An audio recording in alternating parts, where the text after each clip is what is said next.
વડોદરાથી સાવલી આવતી 22 વર્ષથી અવિરત ધર્મધજા પદયાત્રા ભીમનાથ મહાદેવ મંદિરે પહોંચી।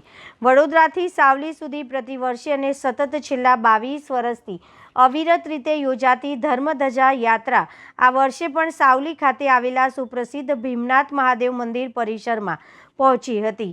અહીં ગેબીનાથ દાદાની જીવંત સમાધિ તેમજ બ્રહ્મલીન સાવલીવાળા સ્વામીજીના સમાધિ મંદિરે યાત્રિકોએ પૂજા અર્ચના કરી ધર્મ લાભ લીધો હતો। વડોદરા જિલ્લાના સાવલી તાલુકામાં આવેલા પૌરાણિક મહત્વ ધરાવતા ભીમનાથ મહાદેવ મંદિર નાથ સંપ્રદાયના ગેબીનાથ દાદાની સમાધિ સ્થિત છે, જ્યારે સાવલીને કર્મભૂમિ બનાવનાર બ્રહ્મલીન સાવલીવાળા સ્વામીજીનું સમાધિ મંદિર પણ અહીં આવેલું છે। બ્રહ્મલીન સ્વામીજીના લઘુબંધુ અને વિરમગામ પાસે ગૌરવિયાના પીઠાધીશ બ્રહ્મલીન જગદીશગીરી મહારાજ દ્વારા 22 વર્ષ પહેલાં વડોદરાથી સાવલી સમાધિ મંદિર સુધી આ ધર્મધજા પદયાત્રાની શરૂઆત કરવામાં આવી હતી। ત્યારથી આ પરંપરા અવિરત રીતે ચાલી રહી છે। હાલમાં યાત્રા બ્રહ્મલીન જગદીશગીરી મહારાજના શિષ્ય નીલકંઠગીરી મહારાજના સાનિધ્યમાં યોજાઈ હતી।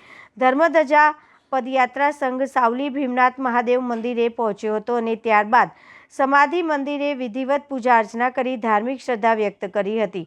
આ પ્રસંગે મોટી સંખ્યામાં ભક્તો અને યાત્રિકો જોડાયા હતા અને સમગ્ર વિસ્તારમાં ભક્તિભાવથી भरपूर माहौल સર્જાયો હતો।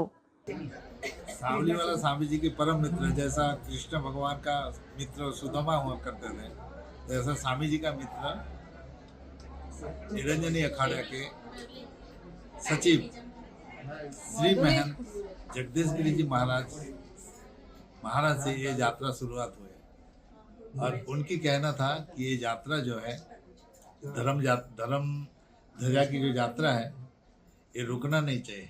उसी हिसाब से दर बरस ये यात्रा चले आ रहे हैं बड़ौदा से सावली सुधी।